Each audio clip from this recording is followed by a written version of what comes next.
and to the republic for which it stands, one nation, under God, indivisible, with liberty and justice for all. Welcome. Let the roll reflect that we do have all members here and a quorum has been established. Tonight we will be presenting Hastings Historic Preservation Awards, and for this item we will have Justin Fortney, our city planner, along with Cindy Toppin, Ashley Alitz Adele, and Wendy Schultz Johnson. Welcome all. Hello, Justin Fortney, city planner. I'm going to be brief because I'm just pretty much in technical services for the HPC for the Preservation Awards. They do a lot of hard work in looking throughout the city every year to look for good examples of houses that were properly maintained over the years or had a lot of new rehab done to them. And they also do a lot of research on the properties for presenting that to the city. And I'd just like to thank Don Scully with the city's communications coordinator, thank you, for doing the poll on the city's Facebook page for the Century Homes. So with that, I'll turn it over to Cindy Toppin, and she can present the awards with the rest of the commission. Good evening. I'm Cindy Toppin. I'm here with my fellow commissioners, Ashley and Wendy, who've already been introduced, to present the 2025 Preservation Awards. These awards date back to 2001, when we began recognizing homeowners and business owners who have done an admirable job of preserving older buildings in Hastings. Older residences, as well as downtown historic district, are a big part of tourism in Hastings and something that we want to preserve as part of our history.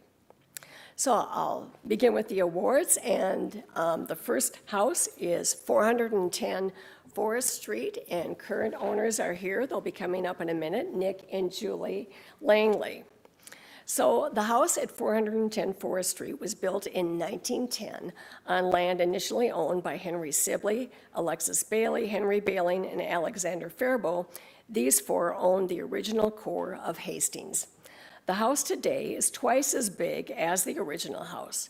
A previous owner ran a machine shop out of the house and garage and added a wraparound porch but kept the outer walls.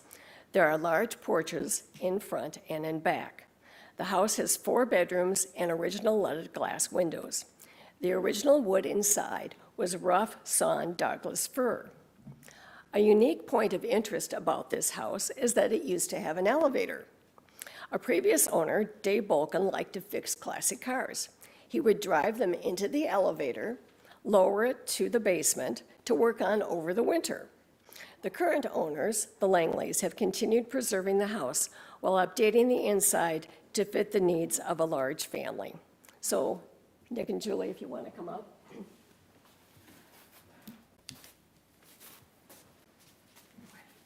Congratulations. Thank you. Congratulations. Oh, you want to do this? Okay.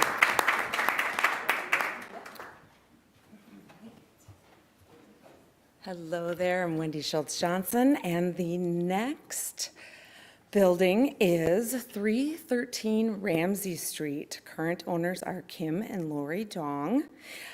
The building located at 313 Ramsey Street was historically known as the Jacob Shaler Building. It's an historic structure dating back to around 1865. It was built by Patrick Ryan, who's a stone cutter, and the building was constructed out of limestone that was quarried from the edge of Lake Isabel. Designed as a commercial building with living quarters above, it was purchased by the Shaler brothers, Jacob and Michael, as a speculative investment. The Shaler brothers were French-American immigrants. They were known for founding Hastings' first brewery in 1856. Over the years, the building has served various purposes, including a soda water factory, a secondhand store, mortuary, and a plumbing shop. The building remained in the Shaler family until 1946, and it was granted the local historic designation by the City Council in 2008. Today, it functions as a duplex and stands as a reminder of the area's rich commercial past, with its limestone facade, rubble sidewalls, and exposed interior wall reflecting its historic significance. Once located in a more commercially oriented block, with nearby establishments like the Western Hotel, the building now resides in a residential neighborhood at the edge of downtown. And an also interesting note, there is an inner courtyard that had been added, and there is a bonsai tree located in there for added interest. And I don't believe they are here today? Oh, wonderful. Could you come up? Would you like to come up to receive your award?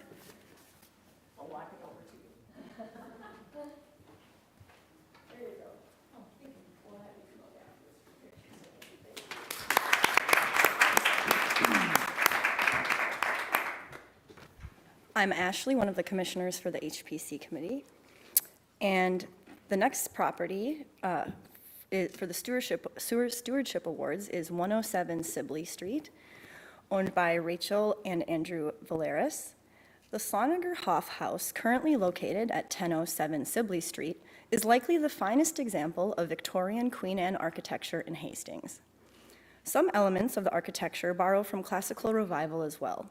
This late 19th century home stands 3 stories tall, topped with a gable roof, with a raking cornice and full pediment conical roofed turret.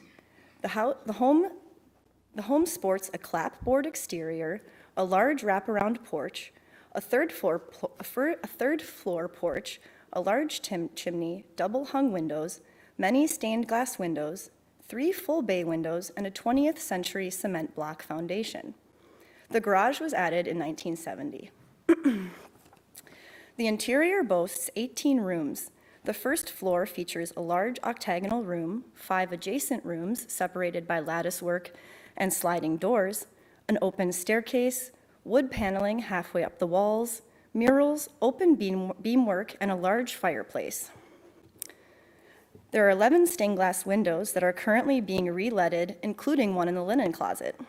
The woodwork is done in oak and Georgia pine, with bookshelves that bear an H, hinting at the name of the original occupants. The house was commissioned in 1899 by Charles Hansen, a Swedish immigrant by way of Red Wing. The impressive home was originally built on a lot located at 903 Vermilion Street. Mr. Hansen, along with his brother John, were second-generation grocers, and the family operated Hansen Brothers Grocery in Hastings from 1886 to 1960. In 1884, Charles had married a Hastings woman named Hilda Erickson.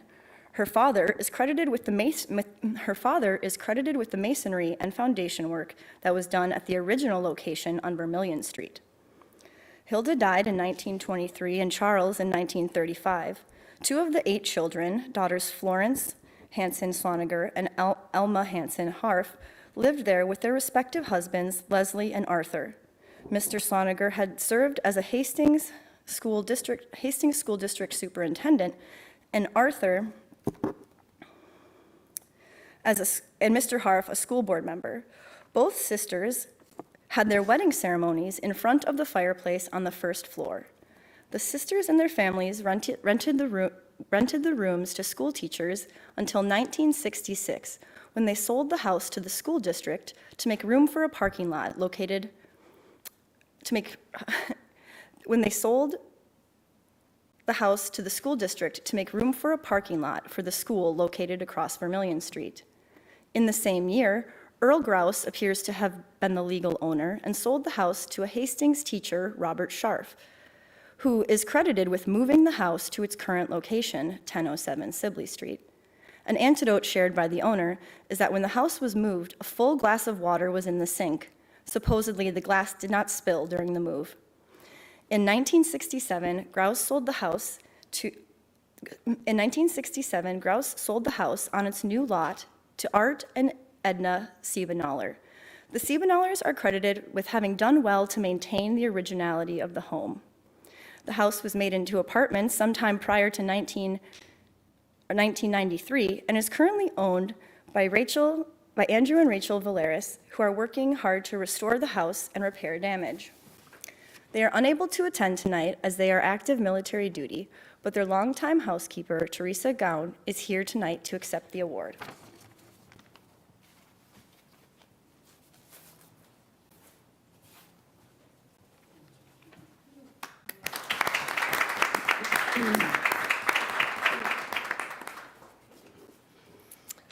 All right, and we're moving on to the second stewardship award. And again, these are houses that would have received awards 20 years ago, but they've been maintained very well. So this house is 221 West 8th, and it's owned by Tom and Bernie Nesbitt. The house was built in 1903 by architect Dan Herman. It has 6 bay windows and a full front porch with spindlework. The house was originally the Cartour Funeral Home. Anybody ever heard of that? Yeah. K, with a K? All right. Inside, there is original molding throughout the house. It's approximately 5 inches with etched corners. There are 2 stairwells going to the second floor. The front staircase has 2 beautiful arched stained glass windows. The back stairwell is quite steep and narrow. The second floor has the original clawed foot tub. The current owners, the Nesbitts, bought the house in 1978. The Nesbitts tore down the garage, which had the outhouse attached to it. Tom was well known in Hastings. He was the first man from Hastings to graduate from West Point. He served 33 years in the Army, ending his active duty as an advisor to the Iranian army under the Shah of Iran. He also served on the Hastings City Council. Tom died at the age of 90 in 2020. His wife, 95 years old, still lives in the house and took the time this summer to repair the wood boards on the outside of the house and paint last summer. She is well deserving of the Stewardship Award. And unfortunately, she and her daughter were not able to be here tonight, but let's give them a round of applause as well. Our final award tonight is for a mid-century modern house, and the definition of mid-century modern is that they were built between 1945 and 1969. Our house tonight is in the Southview area, and the owner is Tom Connell. So Louis Franzmeyer owned this section of town. Mary has heard of Franzmeyer. Raise your hand if you've heard of Franz. All right, good job. He was a truck farmer and was the first owner of a farm stand on 14th and Vermilion, where Hastings Farm Market eventually was, and he sold fruits and vegetables there. This particular lot he saved for himself, and he built this mid-century modern home in 1968. The lot is 1 acre in size. Originally, it was outside of town limits, and it had its own well and septic system. The house has 2 furnaces and 2 water heaters. It has redwood siding, and inside the house there are pocket doors and jamb switches so that when you enter a room, the lights go on. The house has a lot of paneling, which is also typical of this type of house. There have only been 3 owners of the house. The current owner is Tom Connell, who's continued to maintain this fine property, and he's here tonight.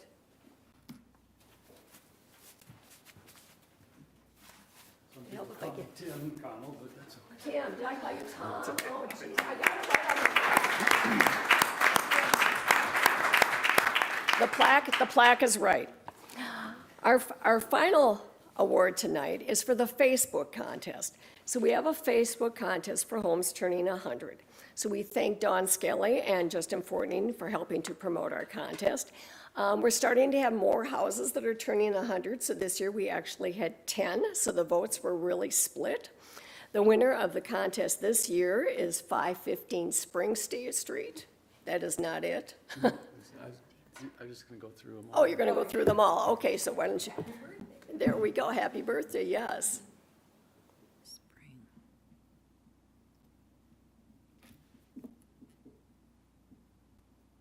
And this is our winner. This person, the owners were really very enthused about this and wanted to make sure they won, and they did. So it's Leah and Tara Egan, and they weren't able to be here tonight, but Andrea, who's the sister, right, is here to receive the century plaque. Awesome.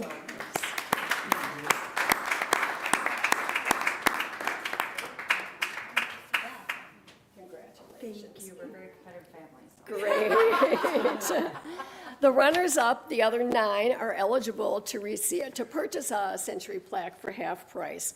And anybody who owns an old building, an old house, is eligible to, they simply have to write the eligibility paperwork with Justin and purchase their own plaque as well. So congratulations to all the winners tonight, and now we'll have a picture.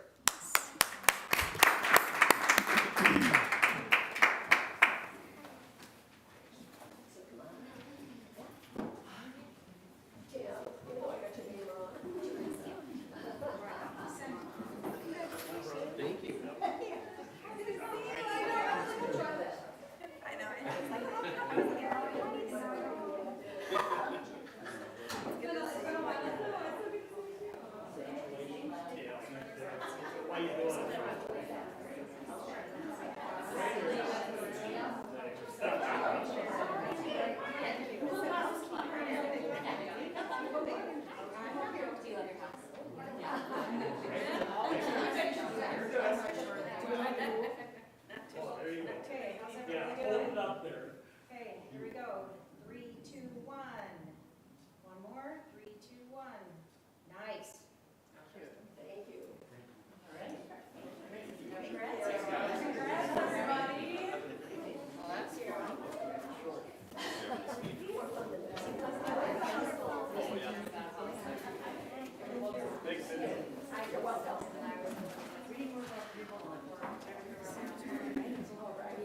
Thanks, Justin. Yeah, thank you.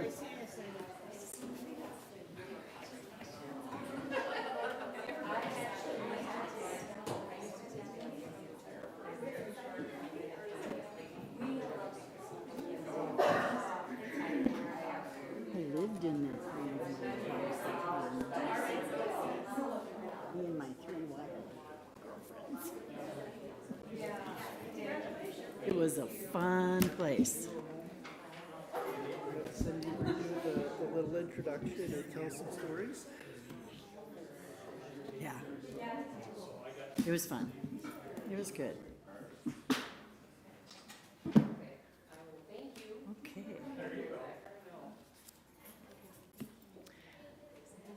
Thank you. Yeah, I always appreciate this night when we can award our old homes and the people that take care of them. So thank you to Cindy, Justin, and the committee for that. Okay, under approval of minutes, council members, are there any corrections to the May 5th workshop or regular meeting? Okay. At this time, we will have comments from the audience. Does anyone wish to speak to the council at this time? Please step forward, state your name and your address, and we will welcome you to Hi. the council meeting. Good evening, Council, Mayor Mary. My name is Rita Clem. I live at 61 Jackson Place. And my comment is about the water quality. The water at my house and the neighborhood, and what I believe to be most of Hastings, is undrinkable. The water smells like bleach and stinks terribly. I tried to make ice cubes and they smell like bleach, like I'm in a pool. I have had to buy bottled water, and I know other people have had to install filtration systems. I know of other Hastings residents that have had brown water coming out of their faucet. And this is not just happening right now, it's been happening for a while. I called the city and asked to talk to someone about this in the water department. And I spoke to a guy, and he had no idea what I was talking about. And I tried to explain that the water is just terrible, you can't drink it. All my neighbors, everyone I know in Hastings, which I believe is most of Hastings, having the same issue. And I am upset that it seems like nothing's been done about this issue, and it seems like no one either cares or is just ignoring the problem, and it's a big problem. I've been asking if we could do something about this, and I know of a lot of young people that will not come to Hastings because the drinking water is terrible. And I'm not even talking about the PFAS problem, I'm talking about this problem. And you have left us now because of this. We have to pay for new wells and increasing our water rates, because I know that that is what is going to happen. And I know they're going up 10%, and I know they're going to go up some more. But you can't even drink the water. And I feel that hopefully in the future that talking about the PFAS problem, that the future wells will not have this. I'm not sure about that. And I guess I don't really understand why 3M is not having to pay more for the people in Hastings. I know that they've been polluting since in the 80s, because I know someone who knows that, and it is just wrong. I do appreciate the council, Mayor Mary, our legislators. I appreciate that you are trying to find funding, because I know this is very much needed. So I appreciate your time. Thank you very much. Thank you, Rita. Anyone else to wish to speak to the council at this time? Anyone on Zoom? No one on Zoom. Okay. Council members, are there any items to be considered? Okay, council would accept a motion for the consent agenda. Councilmember Pemble? Councilmember House? Any discussion, council? All those in favor of the motion state by saying aye. Aye. Opposed to that motion state by saying nay. And that motion prevails. Tonight, under administration, we have a resolution for the cannabis retail business registration selection. And for this item, we will have an introduction by Assistant City Administrator Kelly Murtaugh. Welcome, Kelly. Thank you very much, Mayor. Council members, I'm going to catch up and find my presentation here.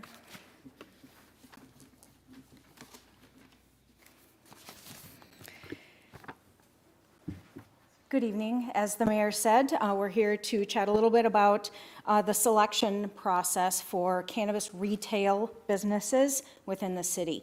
So the first thing I want to do is just review just a little bit of language with you, and if you could just pause and not look at the chart I handed to you. Then we'll go through this, I promise, but we'll go through this hopefully in a logical manner that will make sense as we get to the decision that we need to wrestle with this evening.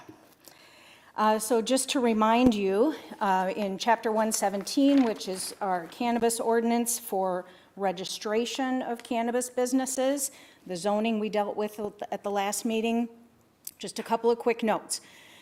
In that ordinance, before operating the business must be licensed by OCM, the Office of Cannabis Management, and the business that must then register with the city. Applications are submitted on forms that have been created by the deputy clerk and myself, and all applicants shall comply with that process. We'll go through the process in just a moment. All applications shall be considered and approved or denied by City Council. So that's your role in this process. Then, as a reminder, the city will not issue more than one cannabis retail registration per 12,500 residents, as determined by the state demographer's most recent estimate. And that is in statute that we can limit it to one per 12,500, and that's what we did in our ordinance that we adopted last December. The cap on retail registrations, though, does not apply to medical cannabis combination businesses or the lower potency hemp folks that we already have operating in the city. Those two things are in statute and then therefore reflected in our ordinance. So that's why they're called out separately. Okay? Any questions on that before I move on? Good? Okay. Now the chart. So I thought it might be easier for you to look at if you had a paper copy, but I also have it on the screen for everyone else to see along with us. So what I wanted to show you here is, this is an image produced by the Office of Cannabis Management showing the licensing path that folks are in right now toward all of the various licenses except for the lower potency hemp edible licenses. Those will come much later in the year. So this is a process, and so a lot of folks have started this process. If you go on the website, you can see lots of people have applied for the various licenses that are out there. What I wanted you to note in this chart is, one, it's kind of a long process, and I also wanted to note where the touch points are for local government. So the touch points, first one is right before you begin on the upper left-hand corner, number 3. Talk to your local government. So OCM has been encouraging any applicants to have communication with their local government so that they're aware of all the rules and ordinances and laws and things that they need to do on the local side. So that's before they even begin, they recommend that. Then we kind of they go through this process where they submit the application, and there was an application window earlier this year that folks could apply to become part of the pool of candidates or applicants for a license from OCM in the various license categories that they have identified. So you see we go through all of this process, step 1, step 2, 2A and 2B, which is the uncapped license approval and the capped license approval. To refresh your memory, maybe, if we've talked about this before, there are capped and uncapped licenses. The capped licenses are 4 categories of licenses that were specifically stated in statute. This is the number of licenses that you will give out. Now, I've also seen in statute that can expire or expires after July 1, and I think OCM then has the capability of looking at and redoing those numbers. But statute set the cap, so that's where the cap came from. And those are on specific categories. And the caps are mezzo business, cultivator, manufacturer, and cannabis retailer. So those are the ones that are capped, and they will be part of a lottery coming up shortly. June 5th is the lottery for social equity applicants in the cannabis retailer, and everybody, general and social equity, in the other categories, the mezzo, the manufacturing, and the cultivator. How are we doing? We're doing okay? This is confusing and it's taken me months to learn. So if you guys catch on with this little graphic, you are sharp as tacks. All right.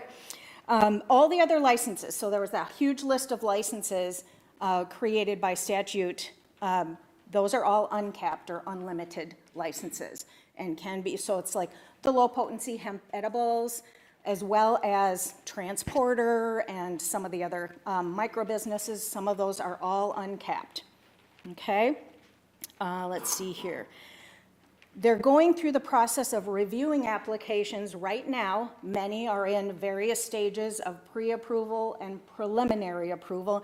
And you can see those things noted here. So like, for example, right in the middle where it says you are now a preliminarily approved applicant, that means that they're getting ready to go on to the background study.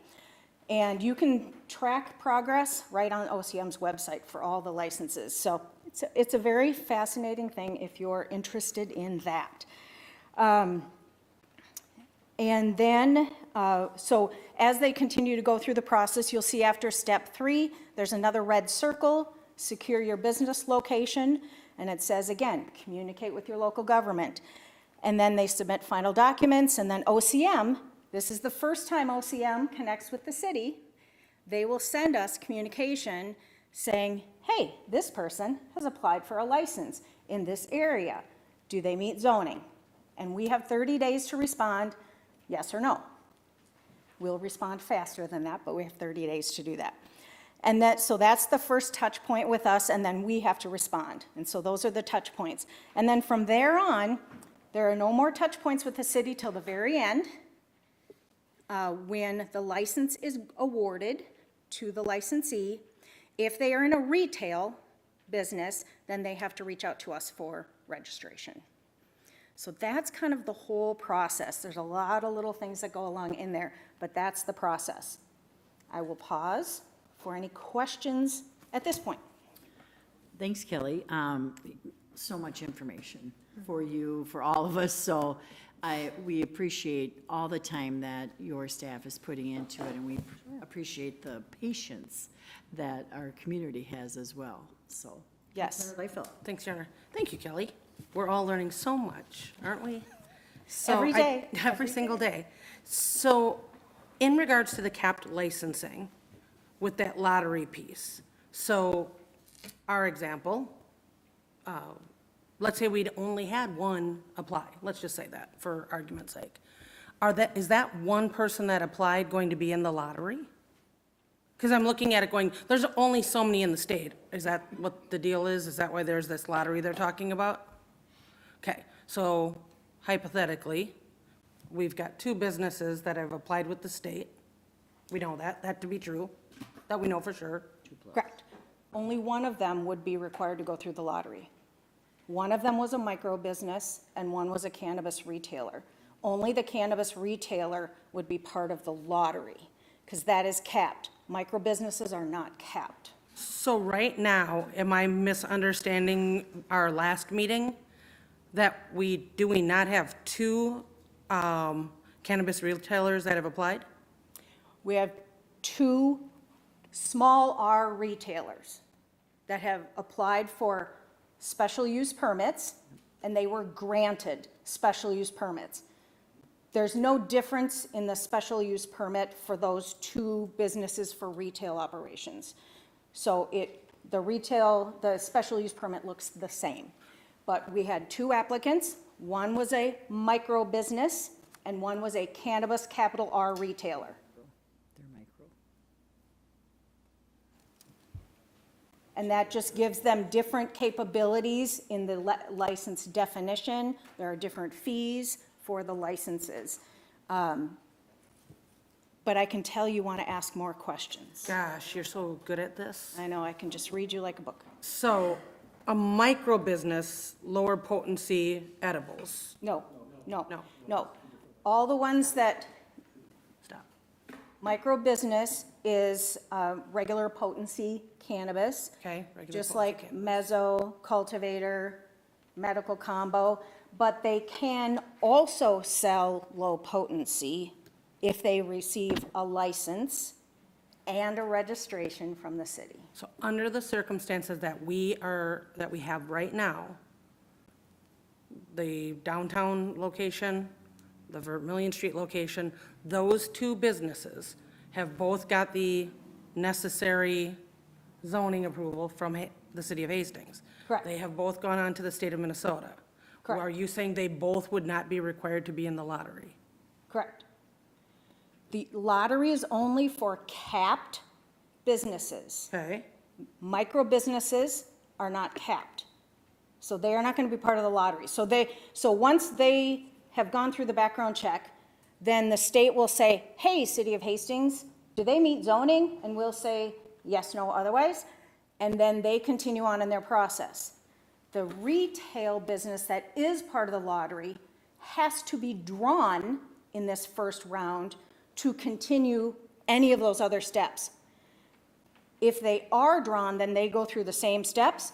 If they are not drawn, they wait for a lottery that's going to be, I believe I read, in July. There'll be another lottery So- for capped. one capped, one applying for a capped license, one applying for an uncapped license. Correct. If the uncapped licensing comes through from the state before the lottery, The lottery is in 2 weeks, yep. because that's the issue we're having is, our next issue is, go ahead, Dan, I know you've got a. Okay, so the next question comes down to, if they both get the licensing from the state, what is our decision? And that is why we're here this evening. So, the piece I'm not connecting, and I'm sorry, guys, help me out here. I'm not connecting, okay, who's the capped license?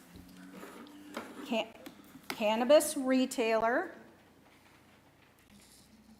cannabis cultivator, Yep, cannabis manufacturer, and mezzo. and mezzo business. Okay. And that is the location downtown. Okay. Then the bar location is Micro business. Micro business. micro business. Yes, with a retail endorsement, which is the retail piece that needs the registration from the city. It's You're right, so- retail piece. If they didn't want to do any retail, it would be a different conversation.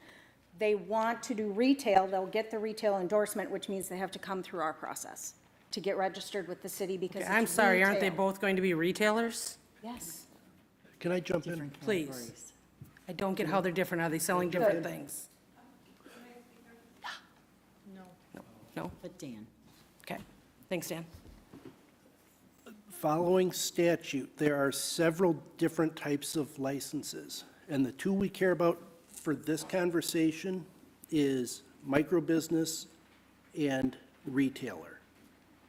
They are both, those are very specific types of business with definitions in the statute and our ordinance. However, they are both different types of retail sales. And just the average person going in might not really be able to tell the difference. It's a retail establishment. But they are different licenses. So it's somewhere that small R retail, they're selling versus capital R fitting the definition of what license they are. Unfortunately, it's the same word and it's confusing, Okay, but they are two different licenses, both of which would allow them to sell cannabis, full-strength cannabis. The micro business has some additional abilities, and I don't know that they've applied for those other endorsements, but it is a different license. They're treated differently in the process. Depending on the state's reviews and approvals, one could come forward before the other one. Or the other could come forward before the other. You know, it's in the state's hands. We don't know that either one will be approved, but we don't know and have no say or control or any decision towards the sequencing of what might come out from the state. then Dan, so these two licensings though, it's a state thing, Yep. but they can sell the same products? Yes. Let me explain to you just a little bit, let me give you just a little bit of the definition of micro versus the definition of cannabis retailer, okay? Some of these, again, it's nuanced in what they are allowed to do once they're given a license. So for example, a micro business gets one license for a single location. They can grow, they can transport, they can sell immature plants, adult use cannabis, lower potency hemp edibles, and other products authorized by law for cannabis business customers. So that's what they can do. And then they can get endorsements to do a whole bunch of stuff: cultivation, extraction, production of consumer products, retail, edible cannabinoid product and handler endorsement, medical cannabis cultivation processor, retailer. So they can do lots of things in one spot, okay? Now, a cannabis retailer, the capped one, can have 5 retail locations. So they could be in 5 different cities under one license. And they can operate these facilities and, let's see, more than one cannabis retail business in one city and 3 retail businesses in one county. They can sell the same kinds of things that the micro business can sell. They can get 2 different endorsements: medical retailer and edible cannabinoid product handler. So there's a lot of overlap, but there are some differences. There's some significant differences in the fees, for example. Kelly, that was an excellent summary. Thank you. Uncapped, one location. Capped, up to 5, one license. Right.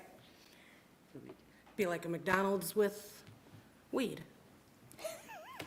I don't know if I'm going to say that that's exactly what they're going for, but okay, if that helps you So understand. what we're talking about here, though, is, Versus, what's the word I'm looking for? Multiple, so you've got your one location, and then you've got somebody else who's got different, Yep.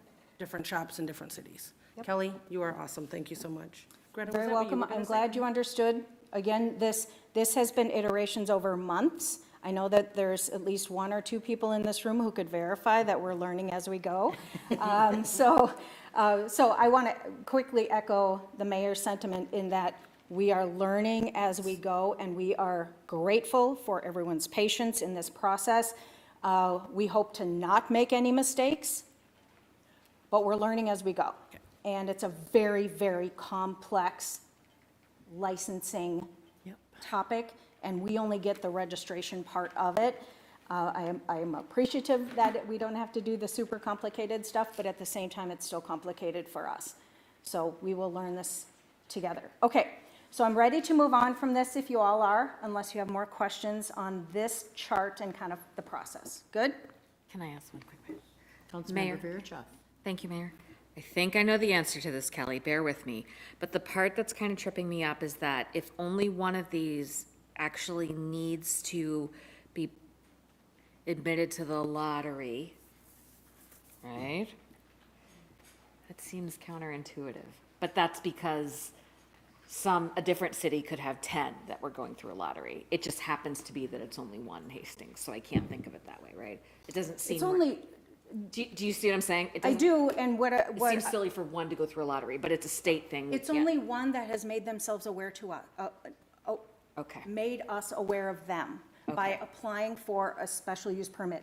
There could be 70 who have applied for locations in the city of Hastings who maybe didn't do that talk to your local government about zoning thing, and so we might not know about them. So they're not limiting how many are in the lottery from Hastings. They don't even know they're from Hastings right now. They haven't gotten to that point yet. They're doing the background check, and they don't even know about site until step 3. Does that help? Yes. Okay. Awesome. Thank you, Councilmember Verichov. Councilmember Liefeld. Thanks, Sharon. I have a follow-up to that, thanks to Wordsmith over here. The word I was looking for was franchise. Thank you, Tim. So looking at that and hearing this piece really, and for the first time, that making sense, where we are right now in the state of Minnesota, I don't love the franchise idea. I'm just gonna throw that out there. This is starter, this is grassroots, this is, something that's getting going. That, to me, is I don't know, to compare it to smoke shops. You've got a local smoke shop, they've got one shop. You've got somebody who has a dozen shops. Well, guess what? That dozen, they're gonna be able to sell their products a lot cheaper than that person that has one shop, right? Generally speaking, that's how economics work. So just for myself, I just want to throw out there that understanding this capped, uncapped thing, I don't love the franchise idea. Down the road, possibly yes. Right now, that's not what I'd be looking at. I'd be looking more at that, your hometown shop, right? Your one shop, and this is what they do. So that's just my 2 cents, and thank you guys so much for making sense out of this for me. So because they're allowed to have 5 doesn't mean that they will. Right. So that remains to be seen, certainly, and isn't necessarily part of our registration process, so we may not know that whole thing. Okay, I'm going to keep us moving. This is a very engaged topic, but I'm going to keep us moving. Okay.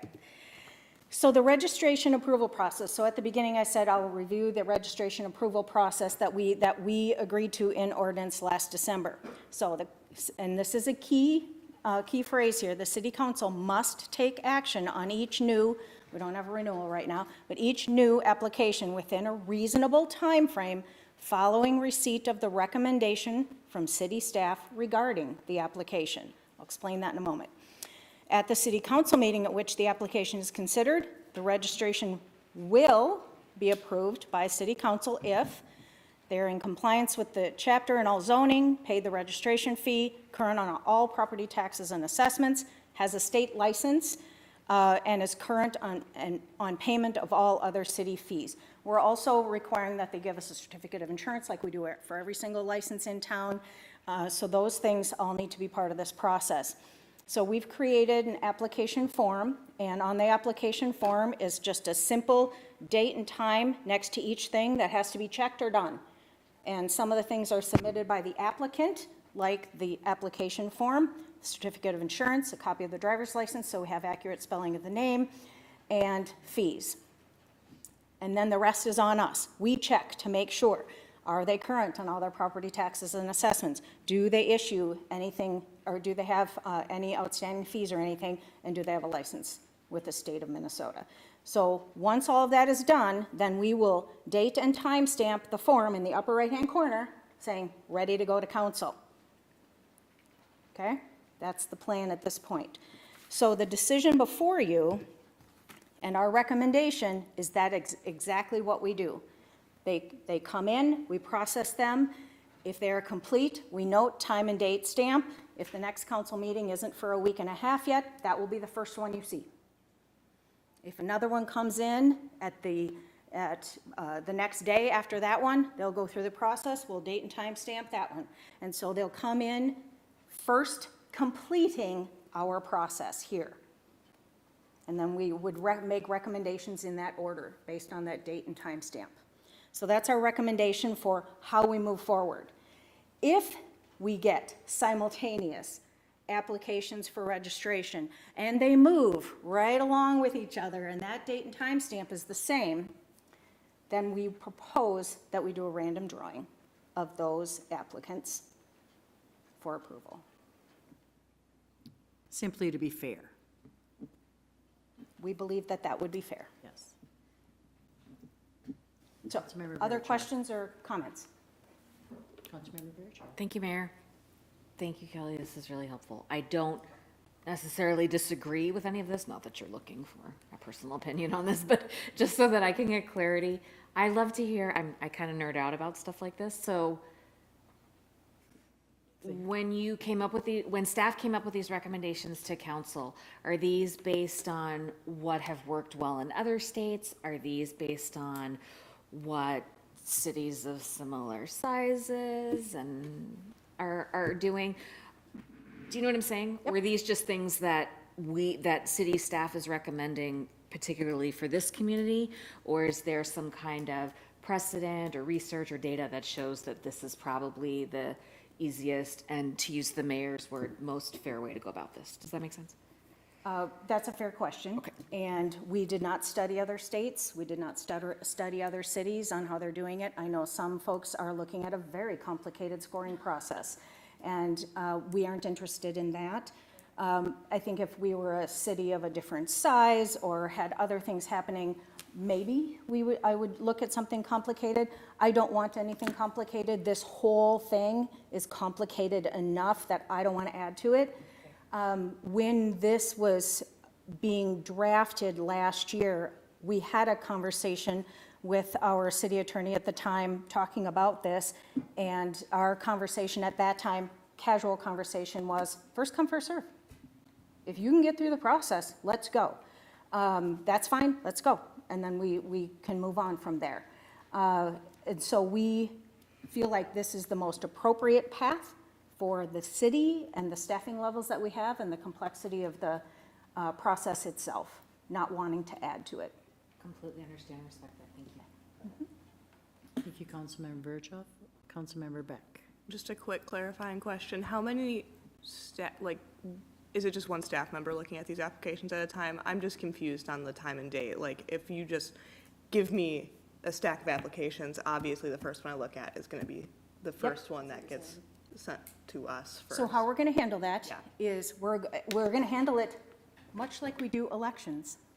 And so election applications, when they come in, they are date and time stamped. And that's kind of then where the similarity ends. But we will do that at the front desk, or they'll connect with Emily. So Emily's going to be our point person. Deputy City Clerk is going to be our point person. More than one of us will look at them to make sure that, because we want to make sure this is done well, more than one of us will be looking at them because this is going to be our first time going through this. But she will be the point person, and she's here most of the time, and I'll be her backup if she's not, and we'll be very clear about how things need to go through the process. We've alerted our staff in finance to say, hey, if we get some applications, we're going to need some quick turnaround on checking if everyone's clean on their property assessments and that kind of thing. So we've already kind of done some of the groundwork to be prepared to move it through quickly, because we aren't interested in sitting on these at all. We do want it to be as fair as possible based on the rules that we set forward. Sure. Thank you, Councilmember Beck. Any other discussion, Council? Councilmember Verchoff. I'm sorry. Thank you, Mayor. I'm sorry, Kelly. Just one other thing. Have you heard from any of the applicants or any of the invested parties if they have strong feelings or thoughts about this process? Not that we have to, and not that we. I have not personally, I know that John Hinsman sent this, that this was going to be on the meeting agenda tonight. He sent that to both of our SUP applicants. Okay. To let them know. Okay. But I have not personally talked, I guess we talked a little bit, but I have not gotten any specific feedback on what folks think about this proposal. All right, fair enough. Thank you. Thank you, Thank you, Mayor. Councilmember Verchoff. Okay, council, then I would accept a motion for a resolution for cannabis retail business selection process. Councilmember Pemble and Councilmember Verchoff. New discussion, council. Oh, I don't have anything. Councilmember Liefeld. Thanks, Jonna. Where does the social equity verification process fit into this?